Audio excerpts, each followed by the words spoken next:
حکم کی مخالفت۔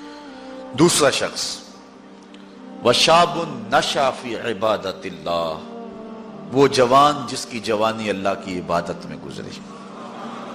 کتنا بڑا اعزاز! حضور نے فرمایا الشاب التائب حبیب اللہ، لوگوں سن لو، جو جوان جوانی میں توبہ کرے وہ اللہ کا حبیب ہے۔ اور ایک روایت میں آتا ہے 1000 بوڑھے کے توبہ کرنے سے اللہ کو ایک جوان کی توبہ زیادہ محبوب ہے۔ اور جب کوئی جوان جوانی میں توبہ کرتا ہے اللہ کا عرش بھی خوشی میں جھوم اٹھتا ہے۔ جوانی کی توبہ اللہ کو بہت زیادہ پسند ہے۔ وہ جوان جس کی جوانی اللہ کی عبادت میں گزری۔ جوانی مستی کا نام نہیں ہے، جوانی آوارگی کا نام نہیں ہے، خواہشات کی تکمیل کا نام جوانی نہیں ہے، موڑوں اور چوکوں پہ کھڑا ہونے کا نام جوانی نہیں ہے، مصلی پہ بیٹھ کے رب کے حضور آنسو بہانے کا نام جوانی۔ ایک روایت میں آتا ہے کہ تمہارے بہتر جوان وہ ہیں جو بوڑھوں کی مشابہت اختیار کریں، اور بدترین بوڑھے وہ ہیں جو جوانوں کی مشابہت اختیار کریں۔ تو بہترین جوان یہ ہے کہ جو جوانی میں بڑھاپے جیسا ہو، بوڑھوں جیسے انداز اور اطوار اور عادتیں اپنائے، اچھے اخلاق اور اچھا انداز، اور مصلی کو لازم پکڑے۔ وشاب نشا فی عبادت اللہ، وہ جوان جس کی جوانی اللہ کی عبادت میں گزری۔ شب و روز، میں نے کل بھی کہا تھا کہ بڑھاپے کے اندر نیک اعمال کرنا بہت بڑی بات ہے، بہت بڑی سعادت ہے کہ بڑھاپے کے اندر نیک اعمال کیے جائیں، لیکن عبادت کا جو لطف جوانی میں ہے وہ بڑھاپے میں نہیں ہے۔ اللہ اکبر! اللہ تعالیٰ جل شانہ جوان کی توبہ کو پسند کرتا ہے، وہ جوان جو اللہ کی عبادت میں ہو۔ وشاب نشأ فی عبادت اللہ، وہ جوان جس کی جوانی اللہ کی عبادت میں گزری۔ اب عبادت کا مفہوم بہت وسیع ہے۔ ویسے بہترین عبادت نماز ہے، بہترین عبادت الصلاۃ، نماز ہے، اور حضور نے اس کو اپنی آنکھوں کی ٹھنڈک قرار دیا۔ لیکن صرف عبادت کا مفہوم نماز تک ہی نہیں ہے، عبادت کا مفہوم بہت وسعت والا ہے۔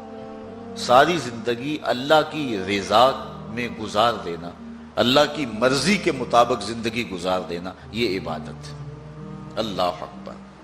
بعض نے کہا کہ بس اس کی رضا میں اپنے آپ کو گم کر دینا عبادت۔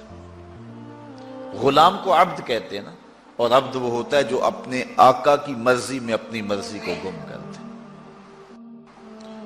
کوئی شخص کسی غلام کو خریدنے گیا نا منڈی میں، جب غلام بکتے تھے، فروخت ہوتے تھے، تو جا کے ایک غلام کو پسند آیا، تو اس نے جب اس کا سودا کیا تو غلام سے پوچھتا ہے تمہارا نام کیا ہے؟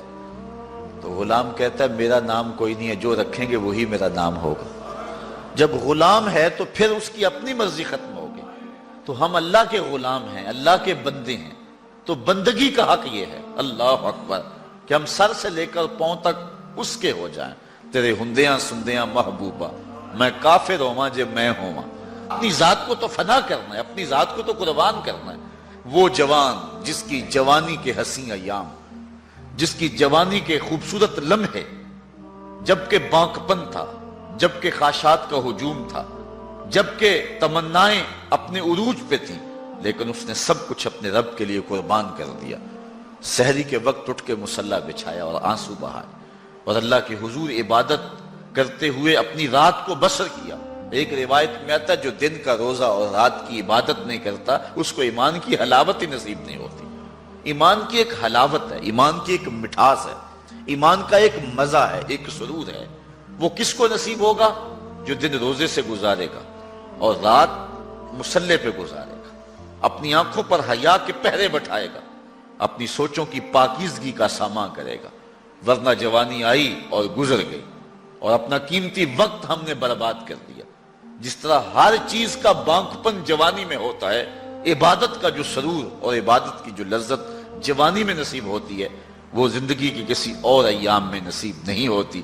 اس لیے حضور نے ارشاد فرمایا کہ وہ جوان وشاب نشأ فی عبادت اللہ، وہ جوان جس کی جوانی اللہ کی عبادت میں گزری، جب قیامت کے دن کوئی سایہ نہیں ہوگا، اللہ اس جوان کو اپنے عرش کا ٹھنڈا سایہ نصیب فرمائے۔